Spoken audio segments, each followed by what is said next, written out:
With massive layoffs in nearly every sector, weakness in manufacturing, car sales and housing, and the biggest one-month decline in the trade deficit since the financial crisis, the economic picture is not looking good, which might explain why so many billionaires are loading up on gold, including hedge fund manager John Paulson and real estate mogul Sam Zell. Bottom line, now is the time to own gold, which is why the experts at Stansberry Research just stepped forward with a major gold prediction, arguing gold could soar as high as $3,000 by the end of the year, possibly even higher. You can find out why and get instant access to their #1 gold investment today. It's not bullion, an ETF, or a mining stock, but in the past, this gold strategy could have made you nearly 50x your money. Considering how quickly the price of gold has been moving in recent weeks, you don't want to waste any time missing out on the gains these experts believe are in store for this gold stock. To get a copy of his new free report with all the details, simply go to goldmaniareport.com. Again, that's goldmaniareport.com for a free copy of his new report. Hi, this is Daniela Cambone. Happy Monday. Welcome back to the Daniela Cambone Show. We are joined today by Todd Bubba Horwitz. It's been too long of BubbaTrading.com. Good to see you. And I swear, Bubba, it is morning here in Montreal. I don't know why I am in this nightmarish backdrop here, but so nice to see you. It's great to be back, and I'm glad I'm off the milk carton for right now. All right. Well, I'm happy to see you. I wanted to start with the most recent comments from Treasury Secretary Janet Yellen, fresh over the weekend. She said, she was talking about economic sanctions imposed on Russia and other countries by the U.S. She now says it has put the dollar's dominance at risk as targeted nations seek out an alternative. Quote, she says, there is a risk when we use financial sanctions that are linked to the role of the dollar that over time it could undermine the hegemony of the dollar. Now, Bubba, what do you say here? I mean, she's basically stating the obvious. The sanctions have hurt the U.S. and have put the U.S. dollar in a critical situation. Would you not agree?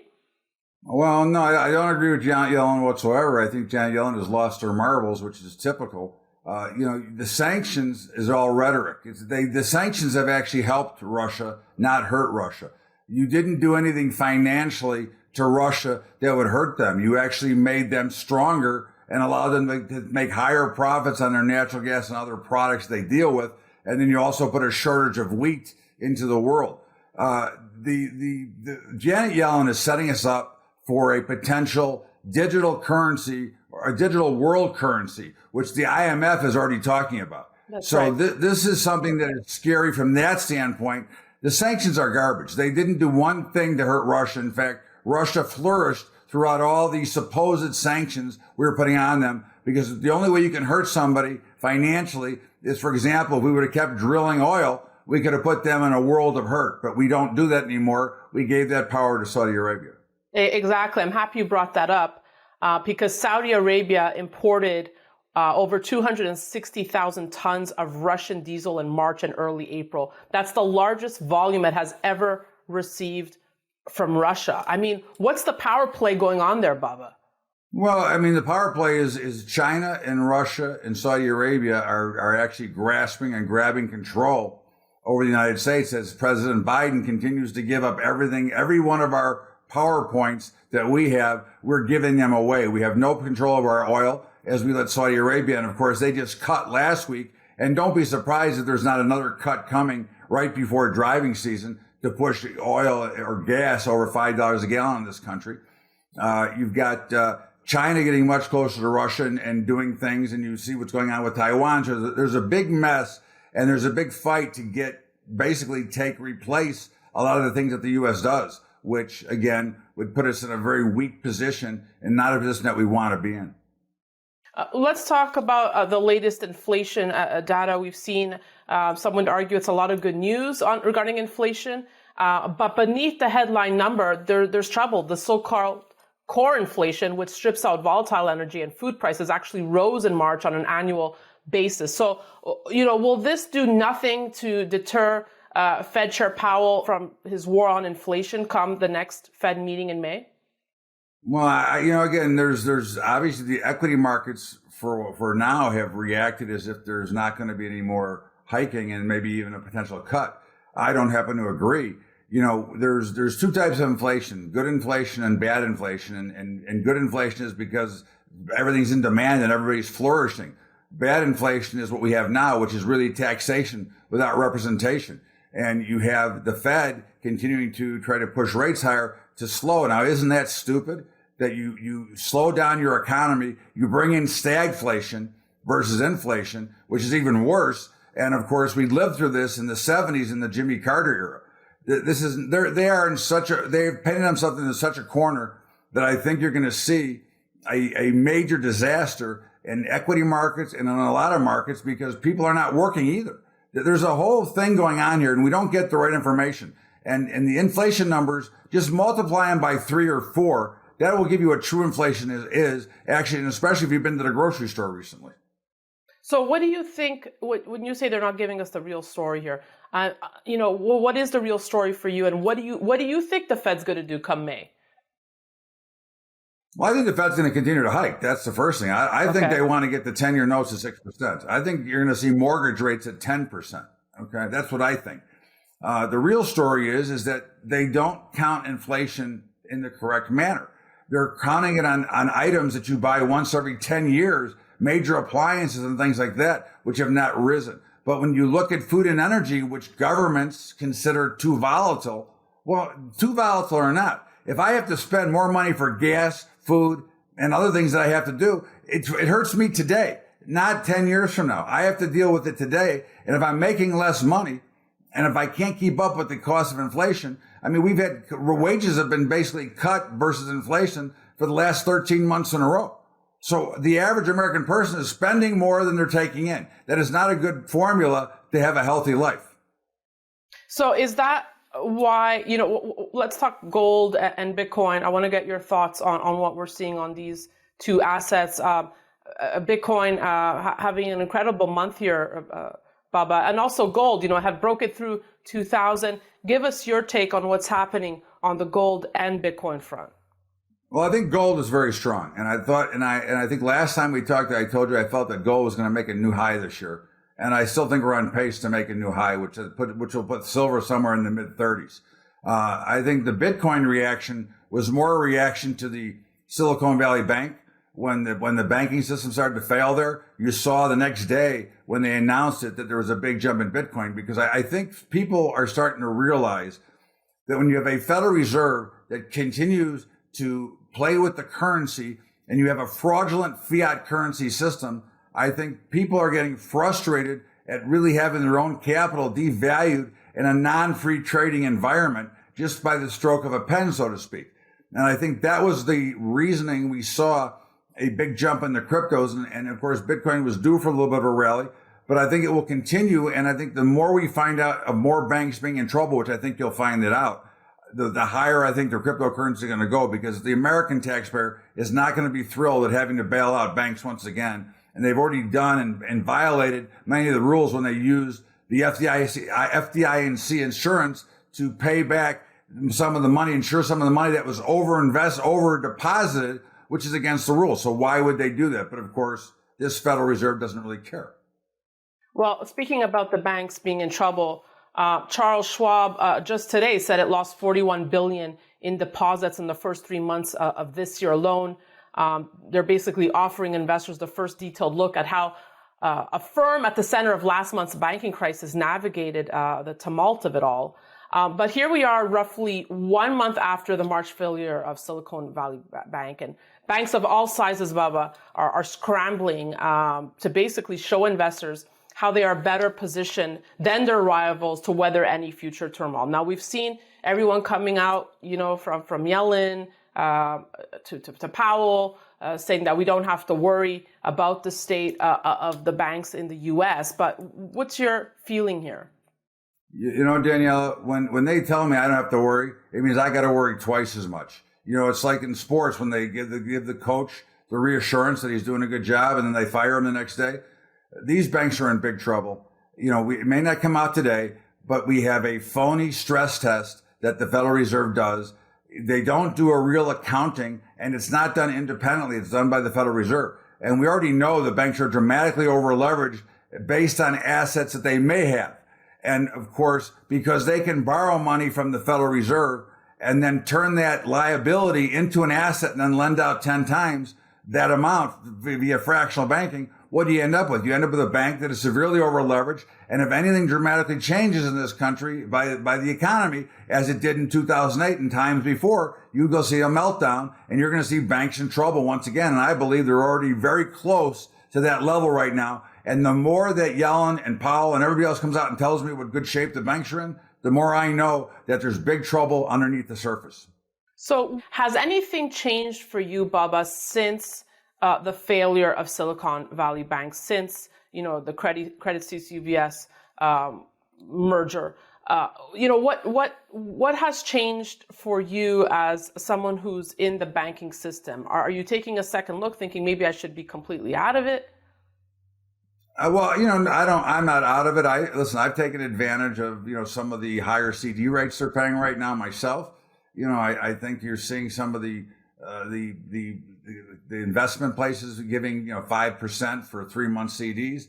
I think that's a place that you got to do. I think overall we have to assume, based on history, that this will resolve itself over time. Then the taxpayers are going to get the bill as we're waiting.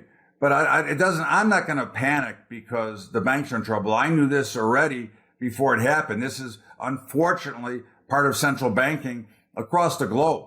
The fact that they don't let big banks fail, and that's also a big flaw in a supply side economy, which is what we live under, the Keynesian view versus, Austin or Hayek. There's a better mix in between there that would make everybody happy, but of course it would take away the printing press of government to continue to create money to run their Ponzi scheme. Right. But when we look at the big picture, I don't think you change anything right now because there's no reason to panic here. We've seen this before. This is not a new movie. It's just a rerun of what we've seen in the past. Okay.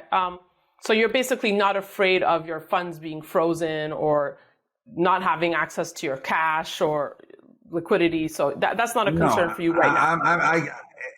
I can't worry about that. If I had to worry about that, then I'd probably have to, be in all cash. And what would I do with all cash where would I put it? In my mattress? And of course, I think, coming soon to a theater near you, there will be no more paper money. And then what are you going to do? You're going to have to turn it into digital currency.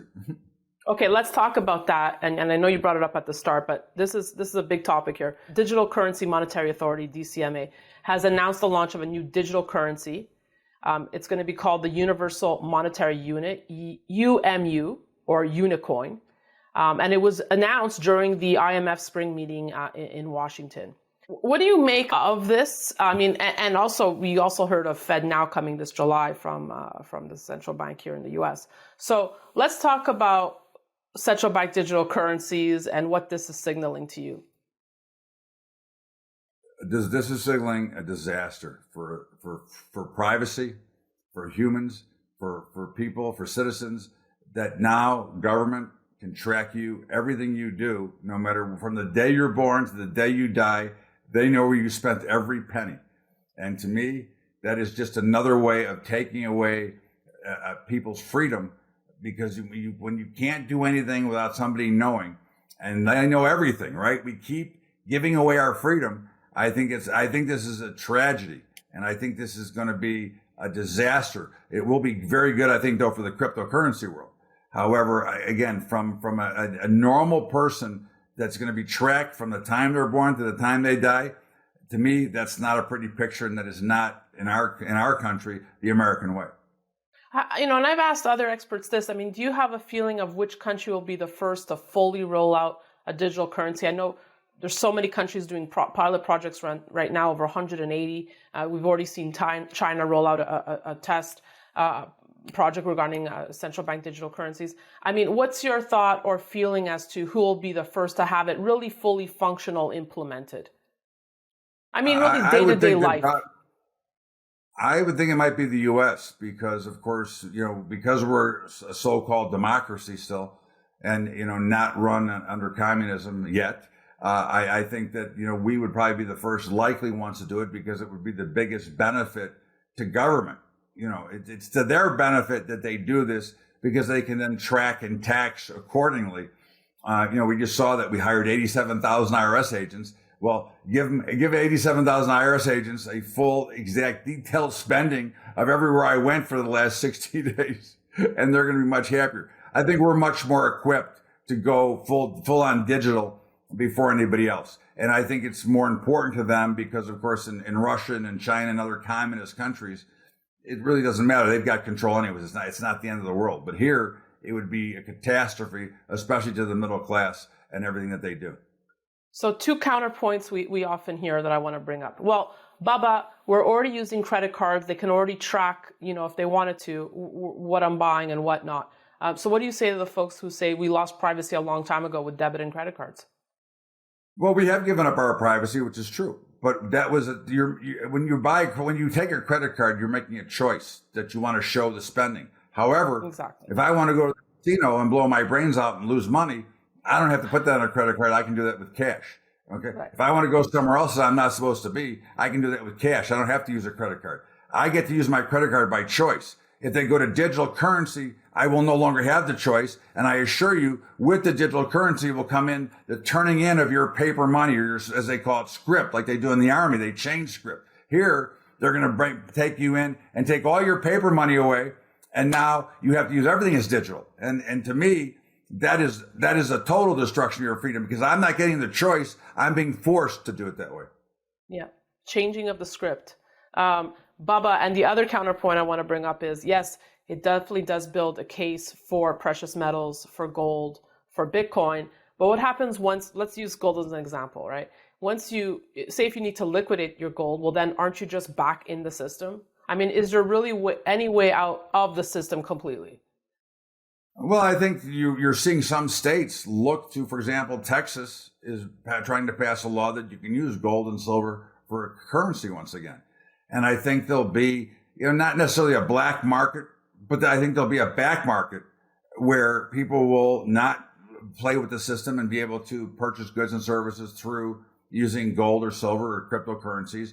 And you'll see a much wider separation between what's going on with people in this country. You know what's interesting, and we can wrap on this note, because we've been covering I've been covering central bank digital currencies, for years now. And once upon a time, people thought it was a conspiracy theory. Oh, that'll never happen. And now look at how quickly we're ramping up to it. Does the speed at which we're heading towards central bank currencies surprise you, or were you expecting it? I talked about it a long time ago, as you have. This was a no-brainer. Again, the more freedom they're able to gain, it started with a Facebook and a Twitter, because with Facebook and Twitter, you're the product. You're not the customer. You're the product that they're selling. They're taking your freedom and you're voluntarily passing it over to them. So it just made sense that we're going to get into this position because why? Well, the government wants more control over what you're spending and they want to be able to track it more so that they can tax you properly and try to change without doing the right thing, which is just be to fix the tax code. They want to be able to just take it and have total control over your currency and what you're doing and basically take out your private life and make you just a drone person just walking around like a zombie. All right. Well, on that note, Bubba, I'll give you the final word. Like I said, it's a dark and gloomy day, but thank you for bringing that dose of sunshine to us. Just final thoughts for investors, because it's been so long since you've been on. We missed you.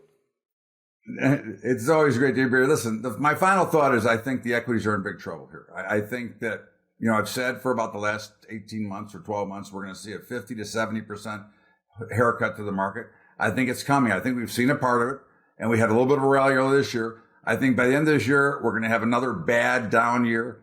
I think that you've got no jobs, you've got stagflation, you've got high interest rates coming because nobody knows how to deal with a true free market. When you took away the free market, you caused a lot of trouble, which is what we're trying to do. I think that this is going to see a major haircut, big move up in commodities, including gold and silver. I think that's where a lot of the money will flow into because those are consumable goods. And I do think that over time, the equity markets will be fine, everything will be fine. But in the next year or so, I think we got big trouble. Okay, but at the heart of your thesis there of why you think equities could see a 50% haircut. What is the catalyst of that for you? Well, jobs, first of all. I mean, you have, even though the jobs number doesn't show it, if you looked at the proper report, which would be the U6, you would see that those jobs are mostly part-time jobs, and people are working 2 and 3 jobs to fill it. And of course, you don't get benefits when you're working part-time jobs. So you have to, not only, if you make $50,000 with benefits, it's like a $70,000 a year job. If you work $50,000 with no benefits, you get making 30. People don't have the money to spend. The supply chain is still messed up. You've got trouble with Saudi Arabia. You got trouble with Russia. You got trouble with China. There are possible problems in Taiwan. I mean, China's pushing for a war. So there's a lot of dark clouds floating around our economy right now, including the administration that is trying to destroy this country one step at a time, from their climate change, which has no plan, to everything else that just brings higher taxes and less spending money to stimulate the economy, with no small business being able to survive. Dark clouds, right there. Coming just like your way. Outside in your backyard. Todd Bubba Horwitz, always good catching up with you. Thank you so much. We will see you soon. Thanks, Danielle. It's always a pleasure to be with you. And just remember, everybody, things will get better. Well said. Thank you so much. And thank you all for watching. We'll have much more great content coming your way. So be sure to stay tuned to the Daniela Camboni Show and sign up at danielacamboni.com. That's it for me. Thanks for watching.